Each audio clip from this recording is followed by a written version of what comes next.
Hello, everyone. Welcome to the Big Time Strength Podcast. I'm your host, Gage Rozier. We are here with another crew chat. We have the crew here ready to roll. This is episode number 130, I believe, of the Big Time Strength Podcast, which is that number just keeps getting bigger and bigger, which is exciting. Every time we come on, it kind of catches me off guard that we have that many episodes in, which is awesome. And we appreciate all the listeners, our loyal listeners that have always supported us. And if you enjoy the show today, we would love for you to give us a like or share it to another coach you think could benefit from the stuff we're talking about today. And I'm really excited about this podcast. I think we have some great topics. We want to introduce a new co-host to the program. If you remember, or if you listened to my last episode, I kind of told you what my news is. We won't rehash that too much, but we want to introduce our new host that will be helping us out. Also get into the NCAA things that went on with the discrepancies between the men and the women, and Preston's got some good stuff about KPIs and stuff like that too. So before we get to the show, let's do our amazing sponsors. Our first sponsor, as you know, if you've listened to the podcast, is TeamBuildr, the leading software for high schools and colleges by providing the coaches ability to write programs online, generate over 13 reports, and even train athletes remotely for side income. If you sign up with code BIGTIME, you will receive a free APR programming template, which works automatically within TeamBuildr. No more spreadsheets and workout cards to track training maxes that change day by day. Automate your programming without outsourcing your programming with TeamBuildr. We just did a clinic here about a week ago now, hosted at Mount Vernon, which we will recap real quick on this podcast as well, where Preston's at. And TeamBuildr and Powerlift are both sponsors of the clinic as well. And it's just really cool to see how many coaches that were there that use TeamBuildr and all the great work they've been getting out of that system. So if you're interested in TeamBuildr, trying it out, please contact Hewitt. He's in the show notes and information. You can reach out to them. They'll get you hooked up. Our second sponsor is Powerlift. They are the leading manufacturer and distributor of heavy-duty strength training equipment for collegiate and high school athletic performance centers around the world. They bring over 20 years of experience to the strength conditioning sector. All products are manufactured in their state-of-the-art facility in Jefferson, Iowa. They are so proud to support all the coaches making the big time where they're at. Powerlift is known as a staple in our industry, and is an absolute honor for them to be sponsoring us here on the Big Time Strength Podcast. Please reach out to them through the show notes as well. If you have any equipment needs, they can hook you up. All right, so moving on to today's show and the information we're getting to, I think we want to start right out of the gate here by discussing our new co-host. So if you, like I said, listen to my last podcast, I am leaving the collegiate sector field and moving into, I guess if you want to call it the big and bad private sector, moving into that a little bit, and also doing maybe some consulting with local high schools and stuff.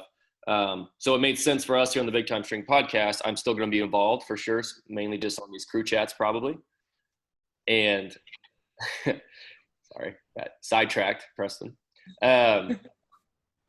But it made sense for us to have a coach who is in the college field interviewing college coaches. I think that makes sense. So we've asked a good friend, one of my best friends, and a multiple guest appearance on the Big Time Strength Podcast, Coach Miles Clifton is going to join the crew. So we now are a crew of 4 to help host the college strength coaches. You will see him starting early as next month, starting to interview coaches. So with that, I want to turn it over to Miles to give maybe a brief introduction and welcome him to the crew. Yeah, thanks, Gage.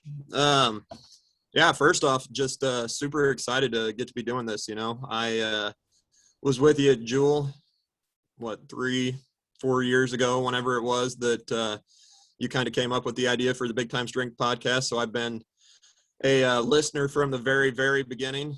And it's exciting to, get to be a part of the team now. So just an update on me, I guess. I am, like I said, if you want a detailed background on my history, there's a couple episodes out there where I talk about that a little bit already. But just an update since the last time I was on. I'm still at Luther College, but Coach Allie Janicki left. She's now at IMG. And so I applied and was promoted to the director role back in September. So I've been doing that for the last, 6 or 7 months in the midst of COVID, trying to figure out what I want the program to look like moving forward. And, at times feels like just trying to kind of keep my head above water a little bit, but it's been really good. And whenever you kind of talked to me a little bit about, possibly jumping on in this role, I know for me, I was super excited about it, kind of for the same reason that you talked about, starting the podcast in the first place. Like, part of it's highlighting awesome strength coaches, but part of it's a little bit selfish and wanting to have these conversations with really great strength coaches and pick their brains about what they're doing and seeing if you can apply it to your program. So I'm super excited for that. And especially after last weekend with the clinic, got the opportunity to talk to a lot of great coaches and kind of lit that fire again of, just creativity and new ideas and trying to figure out new ways that, you can make a big time experience for your athletes at your school. So super excited to be joining you guys and looking forward to the season to come. So. Yeah, and as you said that, it makes perfect sense. Like, you are hopping on this about the same time into my director role at Jewel that I started this as well. So looking forward to your conversations with coaches and learning, and I'm really excited about it. So from there, we want to move to Preston. He's going to give us a quick recap. If you did not attend our big time strength and football clinic last weekend, you missed out. It was great. Preston did a great job getting everything set up. I want to turn that over to him. Maybe he can mention too, kind of if you missed out and maybe you want that information, I think we're going to have that available for you. So he can give a little update on that, Preston. Yeah, so last weekend was a lot of fun. We actually had 21 presenters and actually an additional one over lunch too. So 22 presenters that we got to listen to. But I think more so than anything, if you hear the people that attended the clinic, they just like to be together again and to be able to go clinic with somebody else and have the discussions in between, in the hallways, in the breakout rooms, in the lobby where we're kind of housing the meals and stuff at, just like having those interactions and being able to talk to people right after you've listened to ideas. And like, it just reminded me over and over again that personal connection in person is super valuable, right? Like, so it's awesome to be able to do all the things that people have done over COVID, but there's still going to be a niche or a need for in-person communication. And I think that last weekend was definitely something that, like, just went down that same path, was like, yes, this is something that's needed. And I was super excited last weekend to get it done with is really where I was at. I was stressed because I wanted everything to go well, and I wanted to make sure everybody was there and all that type of stuff. And, obviously it was one of those things where I didn't really want it to be over. It was more so I just wanted everything to go well. And reflecting on it this week has been fun. Excited to learn more and make it better for next year. But I guess maybe the exciting news for people is we did have 22 presenters, and we recorded their presentations. I'm not going to say that it was the best quality in the world, because we just, hit start on an iPad and let her go. But their presentations will be on the slideshows that they share, plus the opportunity to listen to the audio and video as they speak. So if you're interested in that, we can put some details out in the show notes. Going to be kind of an interesting way to actually pay for it if you'd like to have those.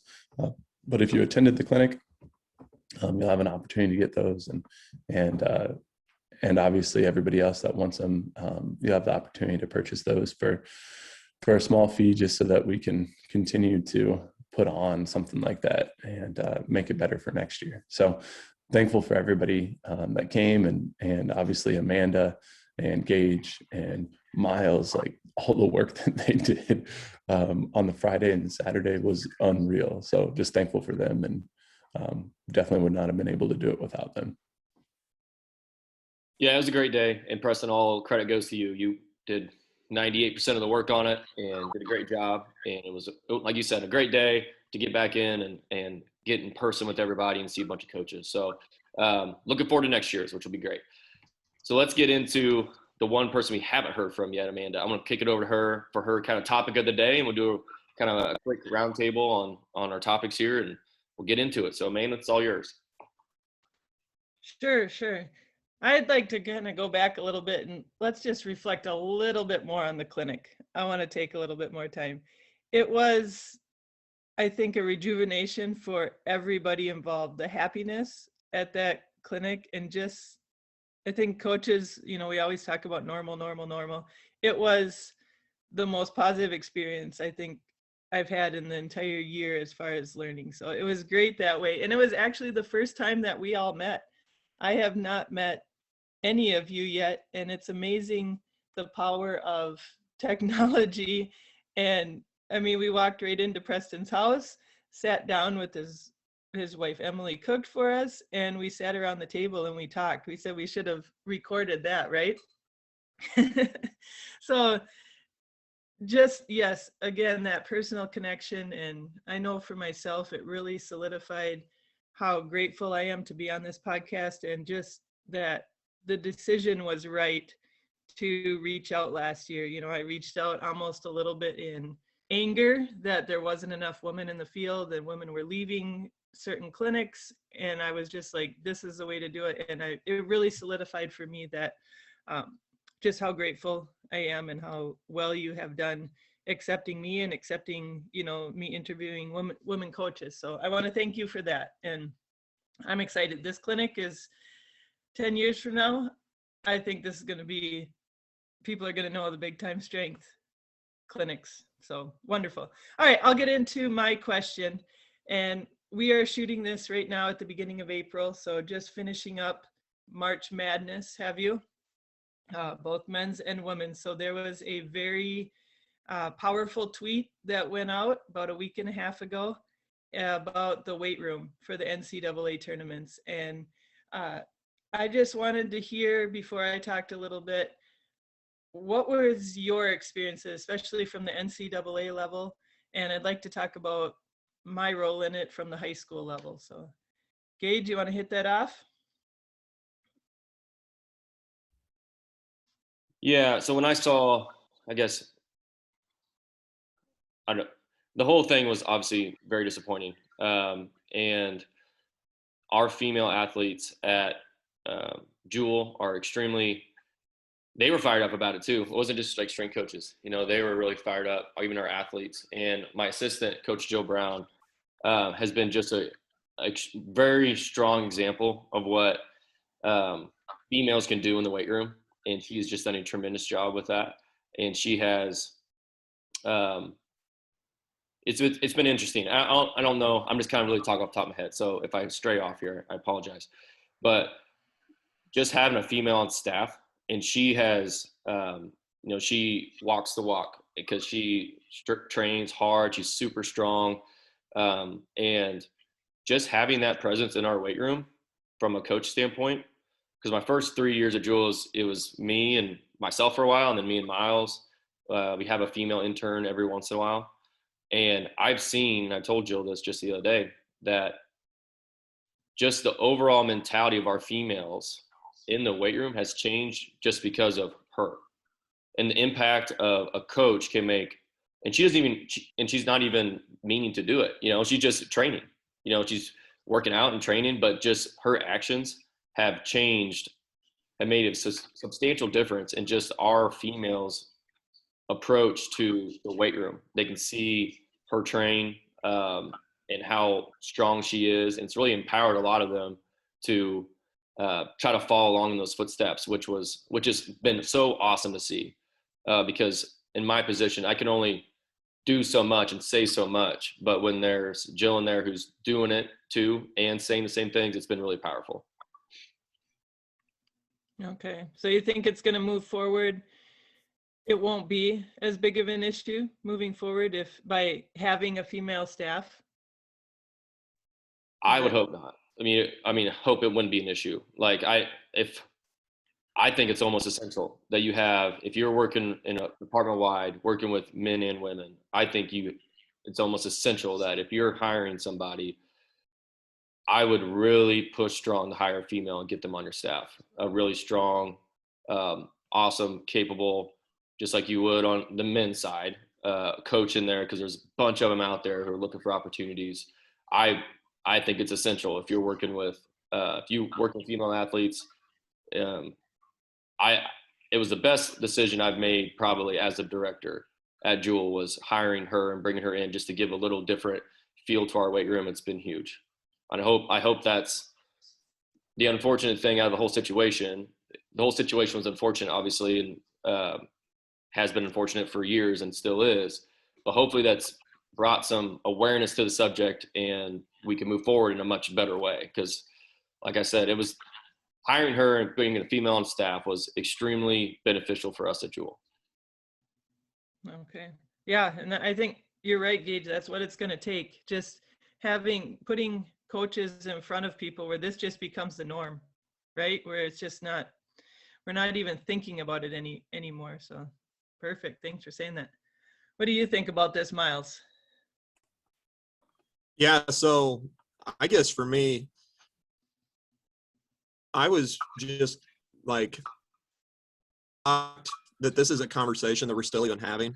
You know what I mean? Because I kind of, I guess in the role that we're in, you know, and I forget that this is not, you know, what we do is not what 99% of America sees, right? Like they aren't in the weight room. They don't see female athletes training all the time. And so I'm almost like, and this is bad and I'm not oblivious, but I just think like we should be beyond this at this point. You know what I mean? And for me to, I mean, I just know, you know, my female athletes are honestly my, you know, I don't want to say I have favorites, but they're absolutely some of my favorites to work with because there's just almost never, you know, this is very generalized, but almost never any ego. They just come in and they absolutely work their butts off. And I see that day in and day out. And so I just expect that other people should know that too at this point. And it's really disappointing when you see the NCAA, you know, that was a conscious decision that they made. You know, it wasn't like they tried to pass it off as like, oh, well, this is just a mistake we made. You know, we didn't have space. They tried to backtrack their statement a little bit. And luckily people kind of put them on blast anyway, you know, saying they didn't have space to put the equipment in and people going back in and getting video shots and showing all the empty space that they had in there to provide this for our athletes. And, but they made a conscious decision not to provide that stuff for the female athletes. And the fact that the governing body of collegiate athletics is that disconnected and making that choice was just completely absurd and ridiculous to me. And like I said, really disappointing that we're still, you know, 2021, we're still having some of these conversations and battles. You know, you expect stupid comments and stuff from random people on Twitter, but for that to be like coming from the top down, that kind of stuff's happening, that's pretty upsetting, pretty disappointing. Okay. Love it. What do you think, Preston? At the start of the week, Alan Bishop put out a tweet of the men's weight room. And for that first, however many, if it was a few hours or a day or whatever, Strength Coach Twitter was like, oh my gosh, this is so awesome. The NCAA realizes, you know, how important strength and conditioning is. Basketball, it's important to strength train, you know, like all these misconceptions are being squashed.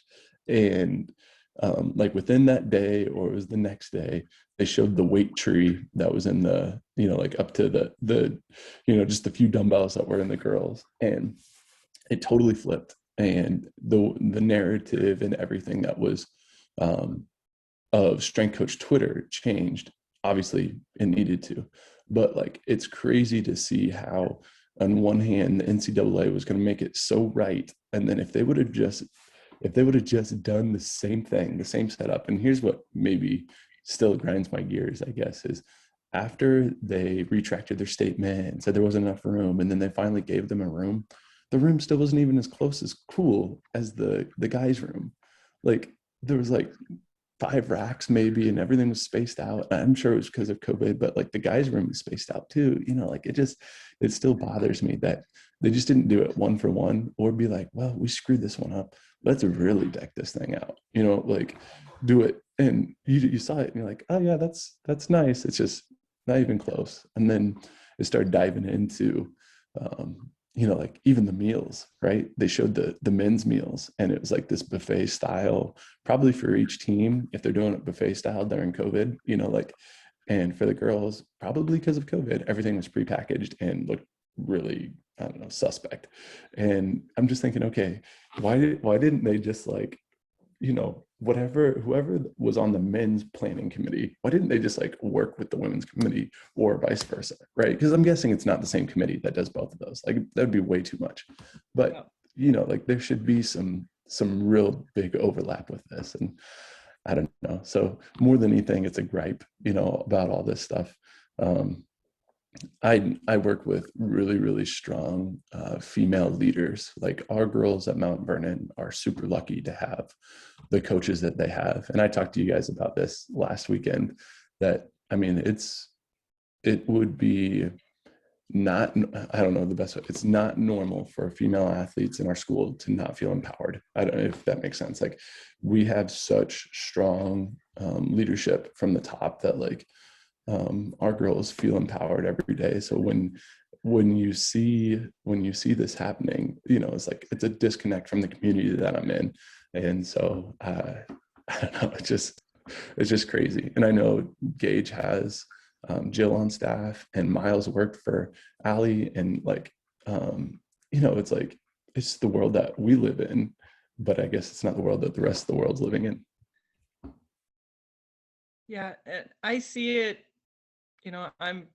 I'd say probably a strength and conditioning generation, maybe ahead of you as coaches. And so I see it with your generation, with the coaches. I honestly do. Every young coach that I have worked with, it's like it's a non-issue. And I'm excited for that. I loved the pushback after of all these coaches, male coaches, female coaches, showing their strong girls and what it looks like for their females to be lifting. There was a lot of great pushback, or if you say, Twitter content after that. So I was very proud of that. Myself, and I'm going to defer to a great conversation. And I saw that he tweeted the second, Allie Kirshner put out that post of the weight tree, and then the mail room was Brett Bartholomew.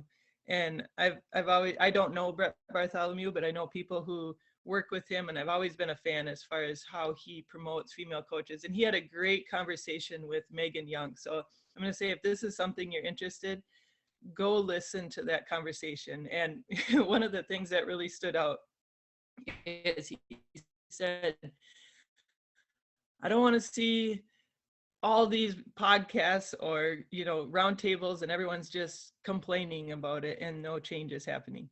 And I'm like, okay, I'm going to make sure that's not what I'm going to do. So and Megan said the main thing is we need to tell the truth. And so I kind of want to tell my truth with it. And I'm at the high school level, which makes me feel so far away from it. I live in a rural community. Not many of my students go to college to play sports, a very, very small percentage.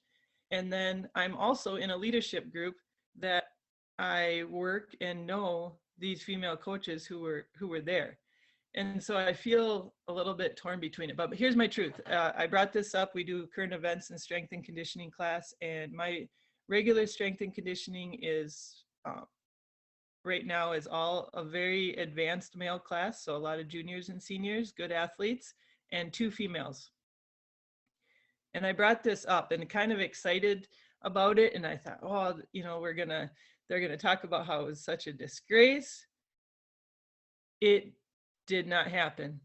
The comments that came out of my male students was shock. Like, well, the people want to watch boys, and these are from teenagers, so you gotta, they're a little bit extreme. They only want to watch boys sports anyways. The boys sports make all the money, right? All these just comments that I was so angry about, and I could just see the power dynamic from the 2 females in the room, and me as like, I was trying to say a lot of stuff as far as facts and as far as NCAA.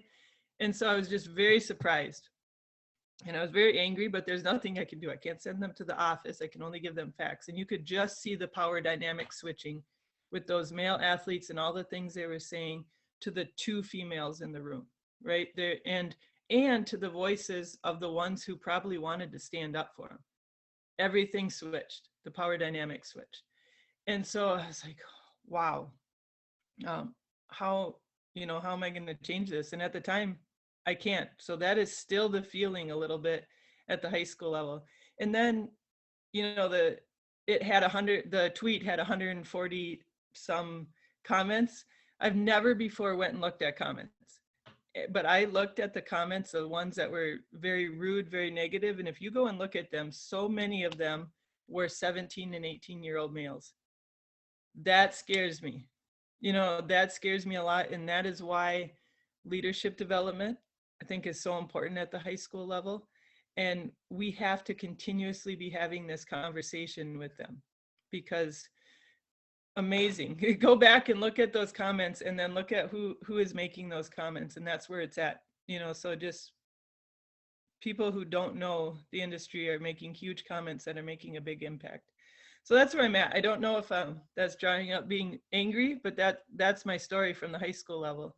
And even though I see you as coaches doing great things, I know we have so much farther to go. So. Yeah, man, thanks for sharing that, because that's really powerful. And that's something, obviously, the other three on this call, we can't relate to what obviously you've seen and your experience. So we appreciate you sharing that out there. And that's something that, of course, as all of us coaches, like, I think it's a great point. Like, we got to build up our athletes to, to think the right way, and to empower the women and the females that we're working with. Really interesting story you told there. So something I think we can all think about, reflect on some. Moving on here, I want to go over to Preston. Preston, per usual, blew up my phone with like 14 texts yesterday, and I finally got back to him this morning.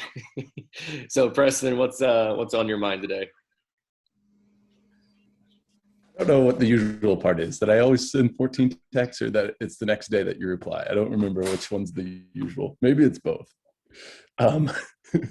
But I put this out on the NHS SCA page, also the group, and I'm just like, I feel like I've got like this report card down, and I really like where it's at, but like I'm still messing around with. Sorry, my son's playing with a really loud toy, so listeners, I'm sorry for that. But I've got a really nice spot where I think it's at, but I need this point system to come together. And so I was texting Gage, because the point system that he uses is the same one that I used when I was in college. He's modified it a little bit, and he's, I think, taken it to the next level. And, like the conversation that we were having this morning, a day later after the 14 texts, is Gage is going through and he's talking about each one of these things. And like the last text that he had made me think about it a lot, and kind of where I'm at. So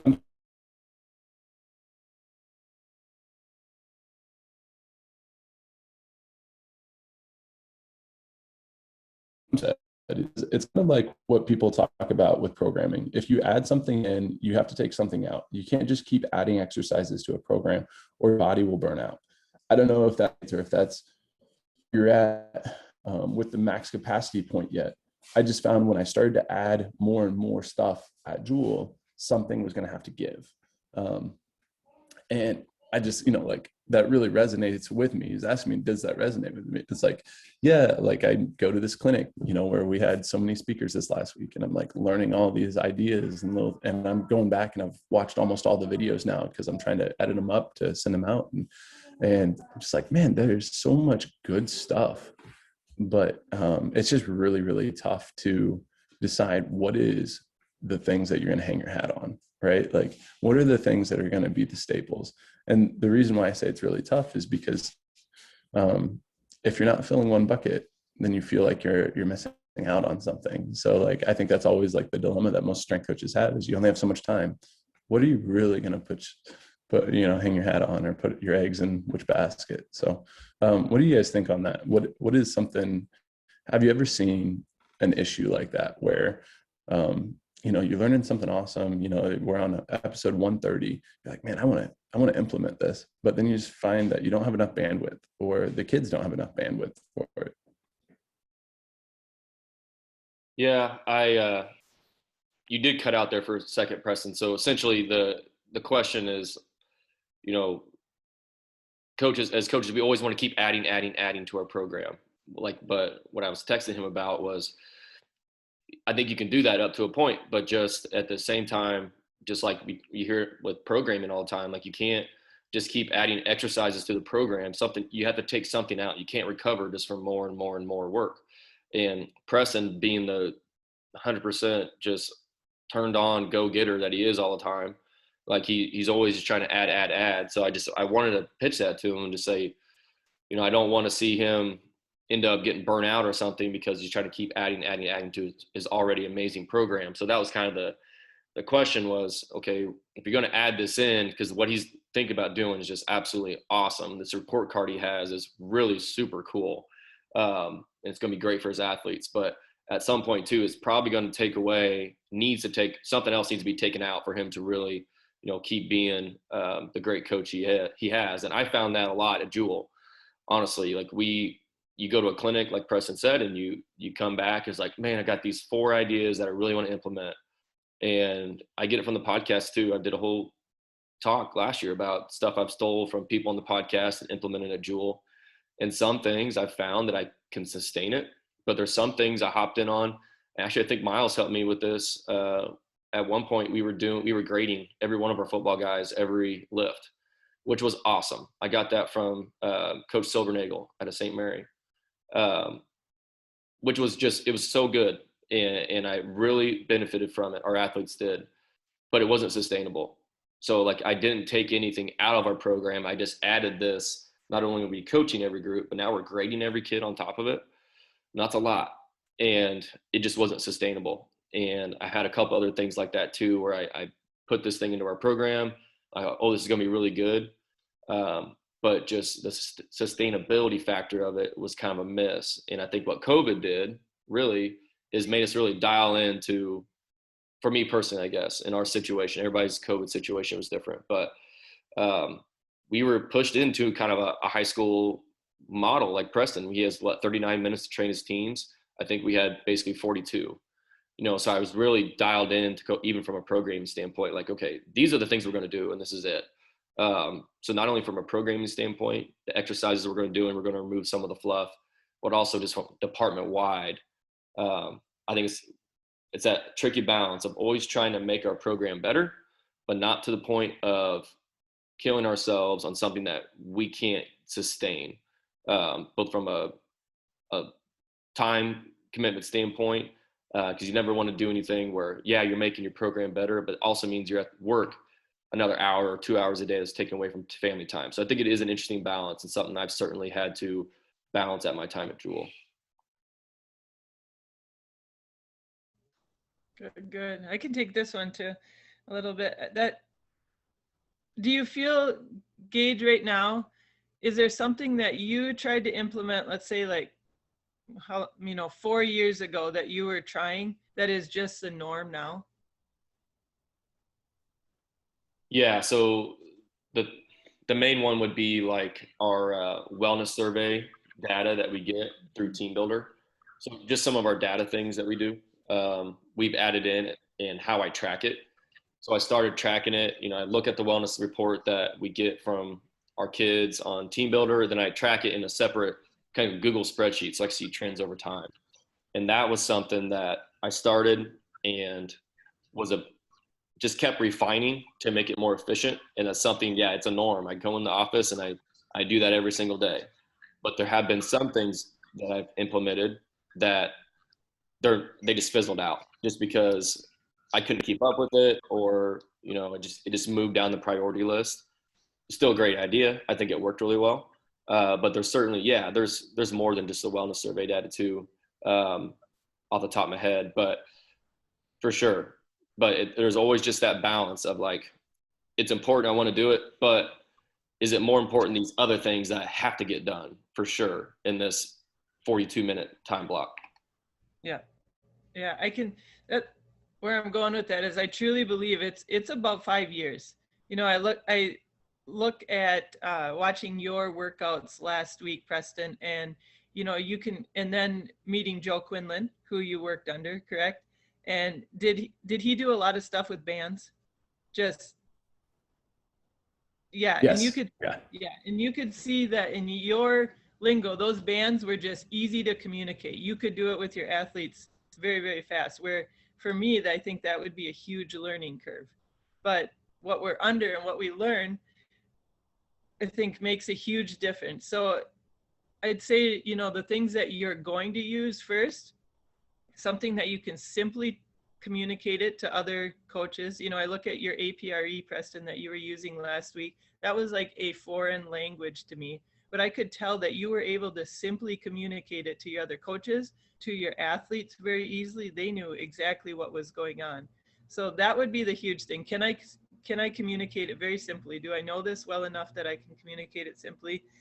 The things that you are working on that you want to implement, I'd say make a 5-year goal plan. That's what I do. And I share it with our school board. I share it with our athletic director. I share it with all the coaches. I even share it with a lot of our students. And so they can tell that this is actually what I'm working on. So those things that are a little bit weak or I'm not communicating them well, the coaches know those are in the 5-year goal and we're working on them. So I think that would be a huge one.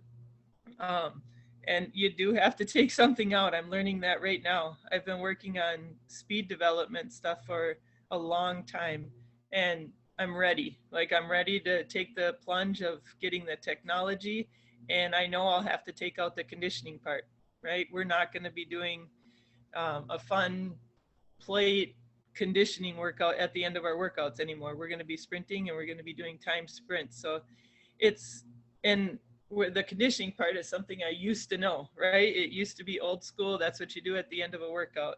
So I'd say set up the 5-year plan to do the things you're not necessarily good at.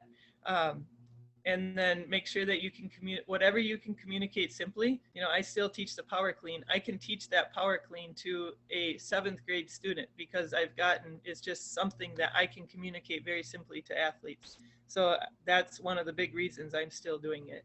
And then I'd say find the people to become your experts. You know, I have a coach on my staff who just really dove into Jeremy Evans' speed program, and he ran it all summer. And I did not even touch it. And so it was kind of nice just to learn from him a little bit from that program. So that's where I'm at with it. That's good. Yeah, How I about think you, that's Milo? all. I think that's all really good, guys. I think I'm coming at it from a little bit different perspective than you guys because you've all been, you know, kind of in established roles for multiple years now, where you're at the point where you've got stuff that you can take out. For me, especially with COVID, like for a long time, all there was for me to do was professional development.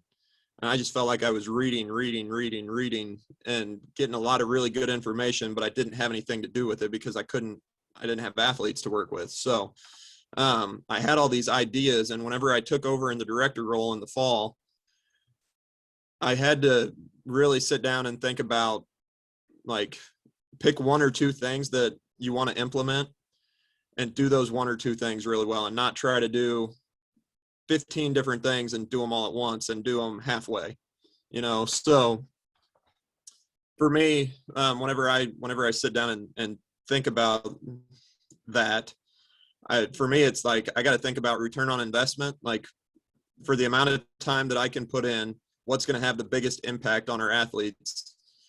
Pick 1 or 2 things and make sure we do those 1 or 2 things really well. And then from there, we can kind of reassess and start thinking about, you know, if you want to add something else into the program later, you know, go for it. But, you know, for me, in my position, I tried to look at where I thought we might be a little deficient, and maybe not even deficient, but just like, what are the pitfalls of being at a small school with a small staff? Like, what are the ways that we can improve our student athlete experience the most? And, you know, the couple things that I kind of settled on, you know, in the first year or whatever that I'm going to be in this role, like the things I wanted to really, really attack One of them was our intern development, because we fortunately, the staffs before me built up a really big pool of interns. And that's a great resource for us to have additional coaches on the floor.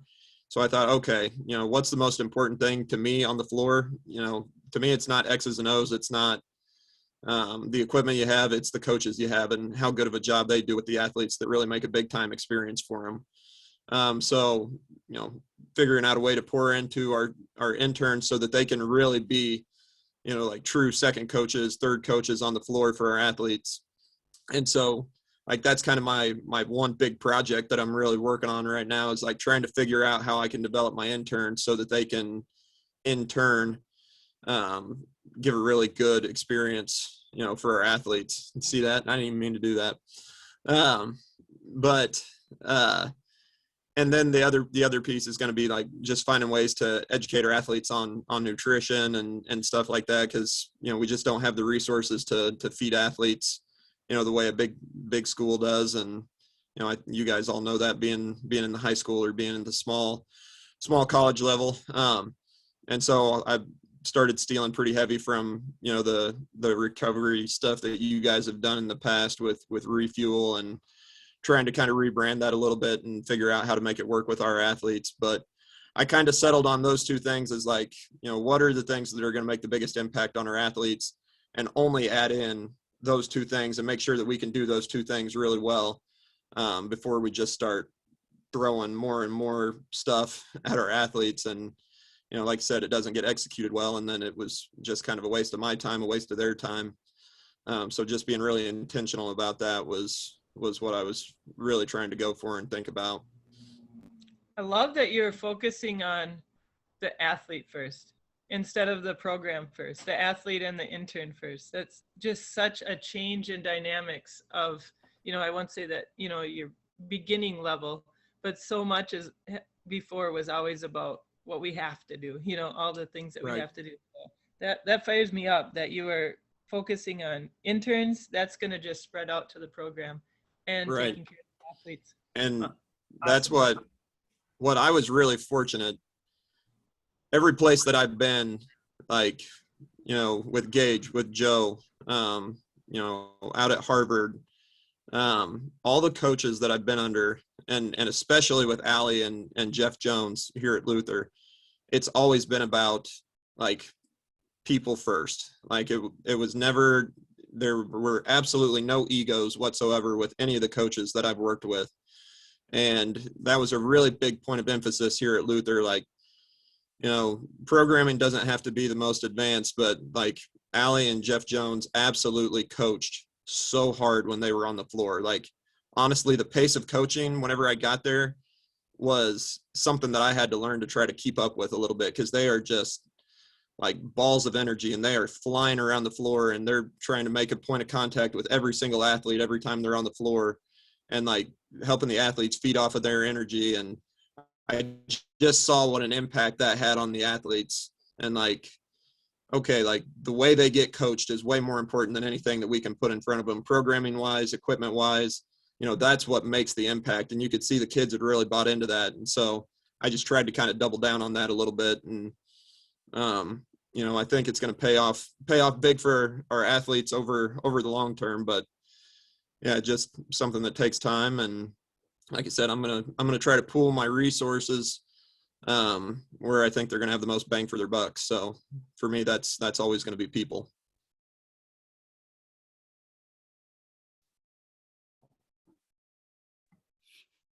All right, so that was good. Man, I really liked your point too about it reminded me, have a 5-year goal plan. It reminded me when I started this podcast to reach out to Ron McKeefery, and he said, only do it if you're going to commit to it for a year.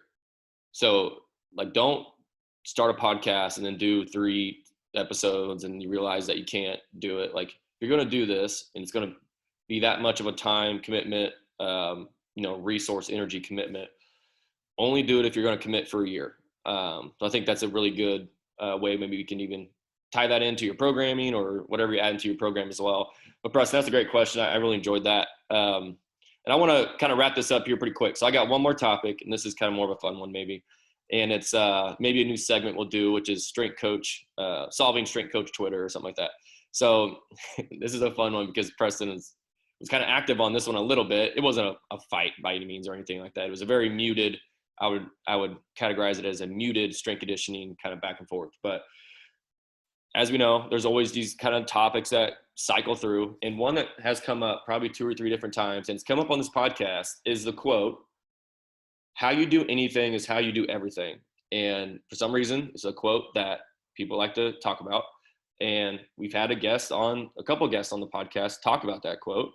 And I see both sides. It's interesting. So if you want to say both ends of the spectrum is, how you do anything is how you do everything. That's the right side. And some people say that's not true because, they don't watch their kids or they don't, take the garbage out the same way that they coach.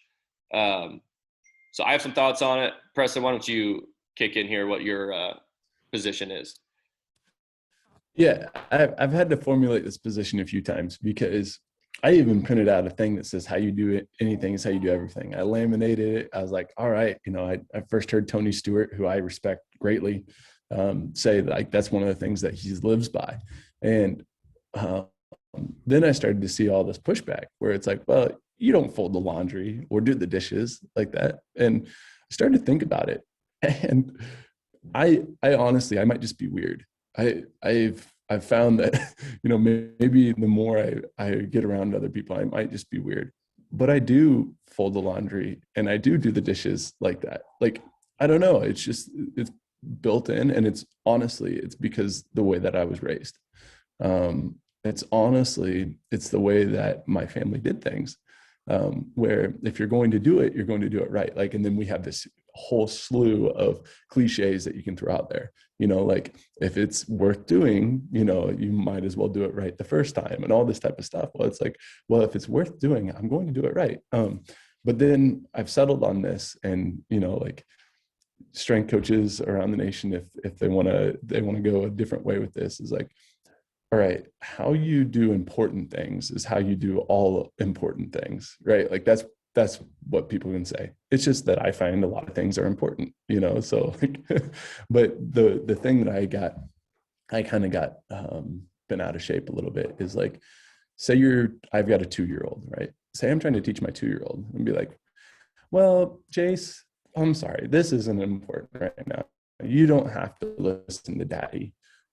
You only need to listen to mommy. So how you do one thing isn't how you're going to do another thing. And it's like, wait, that's not right. Like, it's going to be everything that I'm teaching my son is important. So that's my stuff. I'm sure my internet right now is not real great, so maybe that's choppy, but I appreciate you throwing this out there because I think it's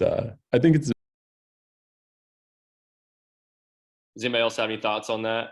I got a couple that I'll kind of wrap it up with if someone else wants to kick in first.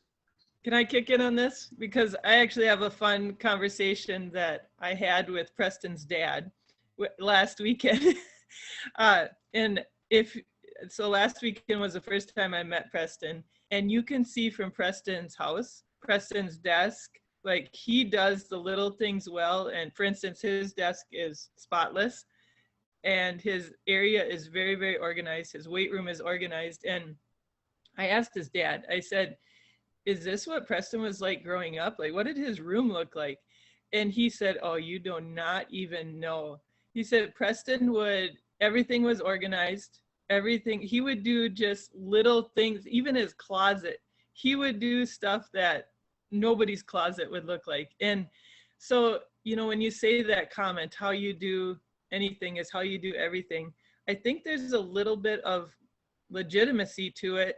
And it's more subconsciously. It's easy to see that Preston does little things very, very well, which makes it so he doesn't have a lot of work, I'd say, in the long run. For instance, we'll just say his desk or his weight room, where I think I'm the opposite, where over the week, I will let my desk and my life pile up and I will kind of bite off more than I can chew, but I will make sure that things get done. And then I will take some time to rejuvenate, to clean up the desk, to clean up, my laundry.